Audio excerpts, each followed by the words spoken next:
नमस्कार दोस्तों, civil site engineer channel पे आपका स्वागत है। आज का टॉपिक है what is civil engineering. Civil engineering की पूरी जानकारी हम इस वीडियो में देखने वाले हैं। उसके साथ जॉब की संभावना कहाँ पर होती है, फील्ड कौन से है, इसकी बेसिक जानकारी देंगे।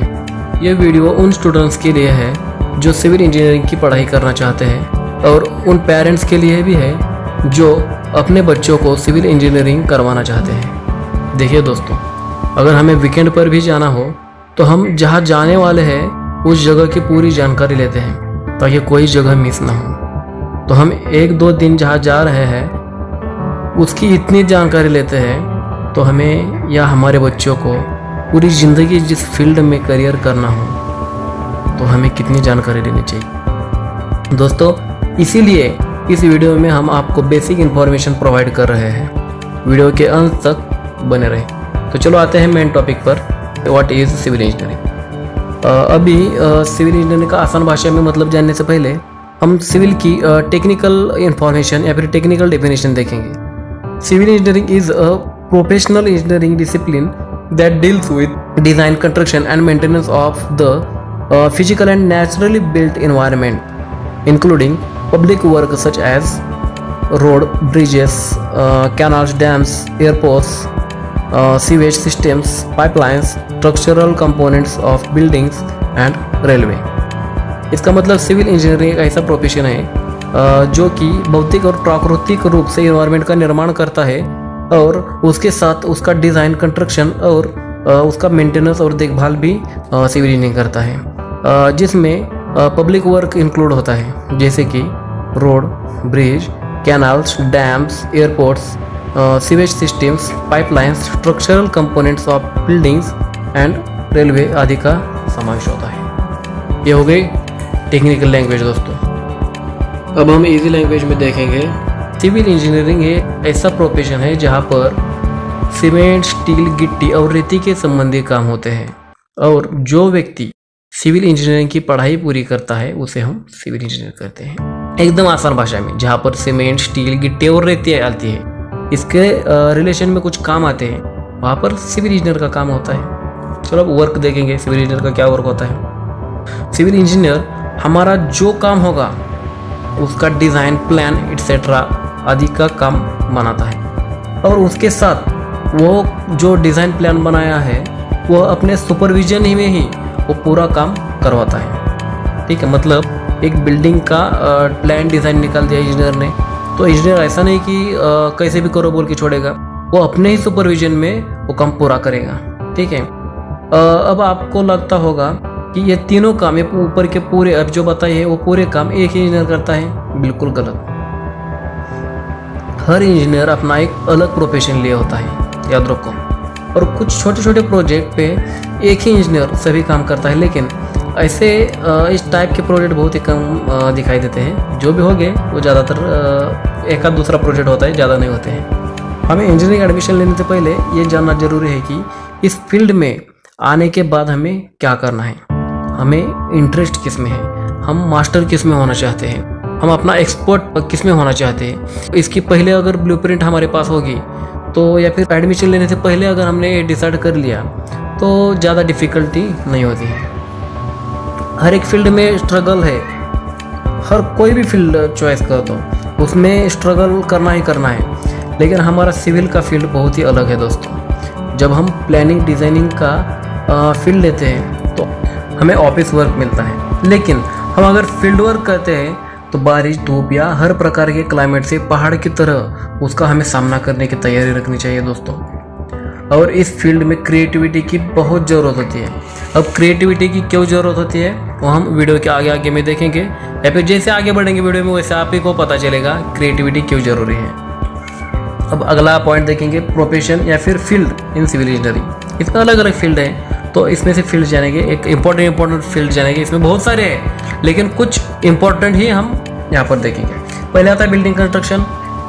जिसमें project construction management and land surveying का काम होता है। सेकंड आता है जियो टेक्निकल इंजीनियरिंग। इसमें रॉक इंस्पेक्शन और सॉइल टेस्टिंग का काम रहता है। रॉक इंस्पेक्शन और सॉइल टेस्टिंग कहाँ पर यूज होते हैं? बिल्डिंग में भी यूज होते हैं। बिल्डिंग का बेस कहाँ कैसे है ये बिना पता चले हम डिजाइन नहीं कर सकते, इसलिए सबसे पहले रॉक की टेस्टिंग करनी पड़ती है। उस पर सॉइल कैसी है, या फिर मॉइस्चर कंटेंट तो ज़्यादा नहीं है, या फिर वाटर लॉग्ड एरिया होगा तो उस पर भी अलग से सॉइल टेस्टिंग करना पड़ती है। अगर रोड का काम हो, हाईवे का काम हो और वो किसी पहाड़ी इलाके में जाता हो तो वहाँ पर भी जो टेक्निकल इंजीनियर का बहुत ही इम्पोर्टेंट रोल रहता है।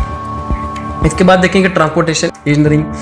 ट्रांसपोर्टेशन इंजीनियर में क्या आता है? जो भी ट्रांसपोर्टिंग अपना वेज है, जैसे कि रोड, रेलवे, एयरवेज। फोर्थ में आता है एनवायरमेंटल इंजीनियरिंग। एनवायरमेंटल मतलब तो आप समझ ही गए होंगे, हमारे सिविल वर्क का ऐसा कुछ काम होता है जिससे एनवायरमेंट को डिफेक्ट होता है। तो इन्वायरमेंटल इंजीनियरिंग उस पर अपना नज़र बनाए रखता है कि किसी भी प्रकार से अपने सिविल वर्क की वजह से अपने एनवायरनमेंट को कुछ डिफेक्ट नहीं होना चाहिए, इसलिए इन्वायरमेंटल इंजीनियरिंग ऐसे काम करता है। इसके बाद आता है हाइड्रोलिक इंजीनियरिंग। हाइड्रोलिक इंजीनियर में हाइड्रो पावर का भी काम होता है। इसमें पानी से बिजली तैयार करना वगैरह ऐसे कुछ काम रहते हैं पानी के रिलेटेड। 6 में आता है स्ट्रक्चरल इंजीनियरिंग। स्ट्रक्चर से आप समझ ही गए होंगे, स्ट्रक्चरल इंजीनियरिंग मतलब बिल्डिंग का पूरा स्ट्रक्चर या फिर डैम का पूरा स्ट्रक्चर या फिर रोड का या फिर ब्रिज का पूरा स्ट्रक्चर वो पहले ही निकालते हैं। इसका मतलब उस पर कंक्रीट कौन से ग्रेड का होता है, स्टील कौन सा यूज़ करना है या फिर उसकी साइज़ क्या लेनी चाहिए, इसकी पूरी डिटेल्स स्ट्रक्चरल इंजीनियर पे डिपेंड होता है। इसके बाद देखेंगे पब्लिक हेल्थ इंजीनियरिंग। इसमें क्या आता है? सैनिटरी वेस्टेज जो भी होता है उस पर प्रोसेस करते हैं। सेवर लाइन जो हमारे टॉयलेट बाथरूम की रहती है उस पर भी प्रोसेस करते हैं। सॉलिड वेस्ट मैनेजमेंट भी इन्हीं की तरफ आता है। इसमें डंपिंग यार्ड का कचरा ठीक से डिकम्पोज किया जाता है ताकि ह्यूमन बॉडी पे कोई भी इम्पैक्ट ना हो। इसके बाद आता है इरिगेशन इंजीनियरिंग। इरिगेशन मतलब क्रॉप के लिए पानी कितना चाहिए, कौन से एरिया में कौन सा क्रॉप ज़्यादा चल रहा है, उसको कितना डेंसिटी पानी चाहिए, उसके हिसाब से वो कैनल से या फिर तालाब में पानी छोड़ने का काम इरिगेशन इंजीनियर पे रहता है। इसके बाद देखेंगे प्रोजेक्ट। हमें लास्ट ईयर डिप्लोमा या डिग्री या एमटेक में कौन सा भी अपना स्पेसिफिक कोर्स हो उसमें उसके लास्ट ईयर में हमें प्रोजेक्ट करना पड़ता है। सभी स्टूडेंट बहुत बखूबी से प्रोजेक्ट कंप्लीट करते हैं, लेकिन ज़्यादातर प्रोजेक्ट कॉपी पेस्ट होते हैं दोस्तों।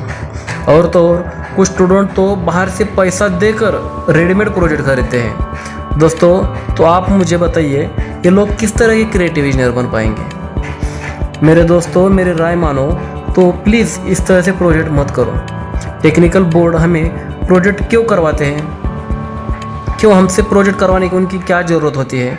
क्योंकि हमें वो नई आइडिया है और वो दिखाने के लिए हमें एक फिक्स ऐसा प्लेटफॉर्म मिले।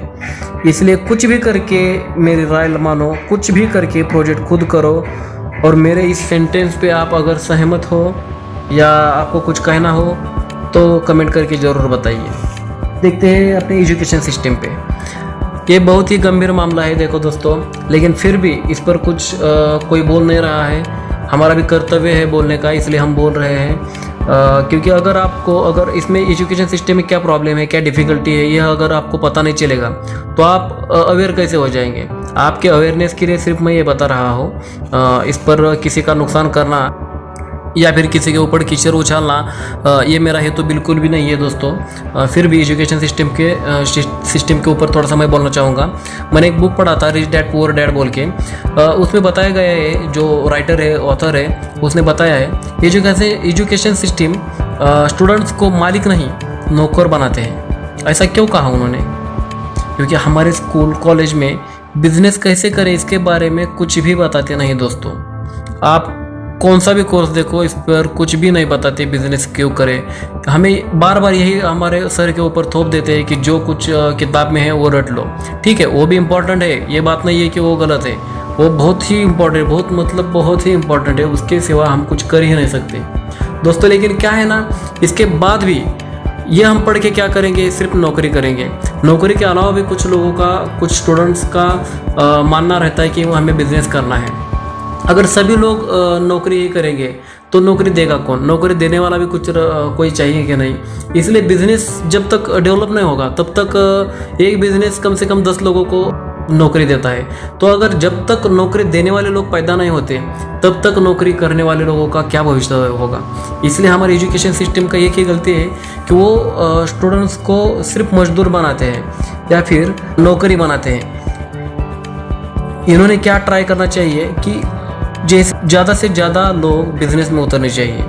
ठीक है, अभी हमारे टाइम का देखो, हमारे समय में सिर्फ एक सब्जेक्ट था, इसका नाम था एंटरप्रेन्योरशिप डेवलपमेंट। अब ये सब्जेक्ट किसी बिजनेसमैन या एंटरप्रेन्योर से हमें पढ़ाते तो वो अच्छे से पढ़ा पाते या फिर हम भी अच्छे से पढ़ पाते। लेकिन ये सब्जेक्ट पढ़ाएगा कौन? तो हमारे रेगुलर टीचर जो कभी ज़िंदगी में बिजनेस किए ही नहीं, वो हमें बिजनेस कैसे करेंगे वो सिखाएंगे। इसलिए अपना एजुकेशन सिस्टम थोड़ा बदलना जरूरी है, देर से ही सही बदलेगा ज़रूर। यह मैं दावे के साथ कहता हूँ दोस्तों। अगर नहीं भी बदला तो हमारा सिविल साइट इंजीनियर चैनल आपने सब्सक्राइब करके तो रखा ही है, तो इस पर हम करियर के गाइड भी करेंगे और उसके साथ साइट पर कैसे काम चलता है इसका डेमो भी दिखाएंगे। सिर्फ आप इस चैनल को लाइक सब्सक्राइब जरूर कीजिए, शेयर तो आप करोगे ही करोगे आपको अच्छा लगे तो। और सब्सक्राइब करने के साथ वीडियो के बाजू में एक बेल या फिर घंटी का आइकॉन दिखाई देगा, उस पर आप प्लीज़ प्रेस करिए, क्योंकि अगली वीडियो अगर हम डालेंगे तो आपके मोबाइल पे नोटिफिकेशन आ सके।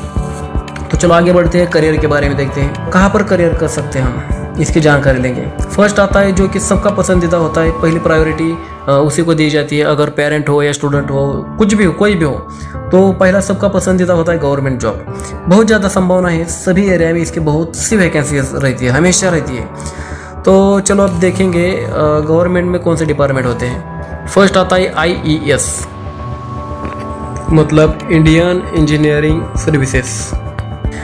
यह एक गैजेटेड पोस्ट है, बहुत ही ज़्यादा पढ़ाई करनी पड़ती है क्योंकि ये UPSC लेवल की पोस्ट है, कलेक्टर लेवल की पोस्ट है। सेकंड में आता है इंडियन रेलवेज। इसमें भी एज अ सिविल इंजीनियर बहुत सी अच्छे से इसमें वैकेंसी निकलती है। सिविल, इलेक्ट्रिकल, मैकेनिकल की बहुत ही बढ़िया वैकेंसीज हमेशा निकलती रहती है। इसके बाद आता है PWD, मतलब पब्लिक वर्क डिपार्टमेंट। इसके बाद आता है WRD, मतलब वाटर रिसोर्स डिपार्टमेंट, इसमें इरिगेशन का पार्ट आता है। और PWD में रोड, हाईवे, ब्रिजेस एक्सेट्रा का काम आता है। ऐसे कुछ काम रहता है। अब देखेंगे तहसील से लेके स्टेट तक सभी जगह पर जहाँ भी जो भी म्यूनिसिपल कॉरपोरेशन हो, जो भी कॉरपोरेशन हो, उस डिपार्टमेंट में अगर कंस्ट्रक्शन का टेंडर निकलता है तो इसी जगह पे एक इंजीनियर होना अनिवार्य है। यह एक हमारे लिए बहुत ही बढ़िया महत्वपूर्ण बात है दोस्तों, क्योंकि जहाँ पर टेंडर निकलता है वहाँ पर कॉन्ट्रैक्टर तो टेंडर लेगा ही लेगा। अगर कॉन्ट्रैक्टर के ऊपर भरोसा करके अगर टेंडर करने के लिए बोलेंगे तो कॉन्ट्रैक्टर कुछ भी कर देगा। उस पर ऑब्जर्वेशन करने के लिए एक गवर्नमेंट इंजीनियर की ज़रूरत पड़ती है, जो कि वो हमारे लिए फ़ायदेमंद है। इसके बाद देखेंगे प्राइवेट जॉब में, इसमें तो बहुत सा बढ़िया स्कोप है देखने को मिलेगा दोस्तों। जहाँ नज़र घुमाओगे वहाँ पर कंस्ट्रक्शन ही दिखेगा, और जहाँ कंस्ट्रक्शन हो वहाँ तो हमें सिलेक्ट होना ही होना है। तो इसमें एक पार्ट आता है बिल्डिंग कंस्ट्रक्शन का। इसमें भी सब डिवाइड होते हैं, प्लान, स्टील डिज़ाइन या फिर डिज़ाइन, एलिवेशन, एस्टिमेट, सुपरविजन और या फिर साइट इंजीनियर। इसमें प्लान निकालने वाला अपना प्लान निकालता है टोटल सिविल पे साइट पे विजिट करके। उसके बाद डिज़ाइन निकालने वाला कॉलम का डिज़ाइन, कॉलम कितने साइज़ का रखना है, उसका स्ट्रेंथ कितना आता है, या फिर उस पर कौन से ग्रेड का स्टील यूज़ करना है, कितने mm का स्टील यूज़ करना है, और कौन से ग्रेड का कंक्रीट यूज़ करना है। इसकी पूरी जानकारी डिज़ाइनर बनाता है। इसके बाद आता है एलिवेशन। एलिवेशन मतलब क्या? वो 3D बनाता है। अपना प्रोजेक्ट फाइनल होने के बाद, कलर देने के बाद कैसा दिखेगा, इसके पहले ब्लूप्रिंट एलिवेशन 3D वाला बनाता है। इसके बाद आता है एस्टिमेट। हाँ, और एक बात दोस्तों, एलिवेशन और प्लान का एक पार्ट रहता है जो आर्किटेक्ट बनाता है, लेकिन हमारे सिविल डिप्लोमा और डिग्री वालों ने तो उन्हीं के पेट पे पैर दिया है, लात मारी है, क्योंकि प्लान और एलिवेशन वो भी सिविल इंजीनियरिंग पूरा करता है फिलहाल तो। और अपने एरिया में कम से कम 4 मंजिल तक सिविल इंजीनियर ही पूरा अपना 3D बनाता है। आर्किटेक्ट के पास कोई जाता भी नहीं। आर्किटेक्ट के पास कौन जाएगा? जिसके पास 4th फ्लोर से ज़्यादा का प्लान हो तो वो आर्किटेक्ट से करवाते हैं। एक बात ध्यान में रखो, ये हमारे लिए प्लस पॉइंट है दोस्तों। इसके बाद एस्टिमेट देखेंगे। एस्टिमेट तो मतलब कितना बजट में अपने को काम पूरा करना है, कौन से आइटम को कितना बजट लगेगा, कौन से आइटम को कितना पैसा लगेगा, इसकी पूरी जानकारी पहले से ही एस्टिमेट निकालने वाले के पास रहती है, वो उसके हिसाब से एस्टिमेट निकालता है। उसके बाद आता है साइट इंजीनियर। साइट इंजीनियर क्या करता है, जो भी प्लान, डिज़ाइन और एलिवेशन में दिया है वो पूरा का पूरा साइट पे उतरवाने का काम करता है अपने साइट सुपरवाइजर के साथ। तो दोस्तों यहाँ पर तो आपने देखा ही होगा प्लान, डिज़ाइन और एलिवेशन में कितनी क्रिएटिविटी लगती है। मैंने पीछे बोला था अब भी कि इसमें क्रिएटिविटी की बहुत ज़्यादा ज़रूरत है। क्रिएटिविटी की क्यों ज़रूरत है वो तो आपने अभी देख ही लिया है। के बाद देखते हैं प्राइवेट जॉब में रोड कंस्ट्रक्शन। रोड कंस्ट्रक्शन के साथ ऐसे जो भी डिपार्टमेंट हैं, रोड कंस्ट्रक्शन हो, ब्रिज हो, डैम का काम हो, या फिर बंदरा का काम हो, या फिर कौन सा भी काम हो जिसमें टेंडर निकलता हो ऐसा काम, तो टेंडर निकलता है तो कॉन्ट्रैक्टर अपना काम लेता है। अगर कॉन्ट्रैक्टर काम लेता है तो कॉन्ट्रैक्टर खुद उस पर ऑब्जर्वेशन नहीं करता, उस पर ऑब्जर्वेशन करने के लिए एक अलग से इंजीनियर की टीम रहती है जो कि लैब टेस्टिंग करने के लिए होती है, कॉन्क्रीट टेस्टिंग करने के लिए जो कि लैब में टेस्टिंग करना पड़ती है उसकी टेस्टिंग होती है, या फिर साइट पर सुपरविजन करने के लिए जो साइट इंजीनियर रहते हैं उनकी एक अलग सी टीम रखनी पड़ती है।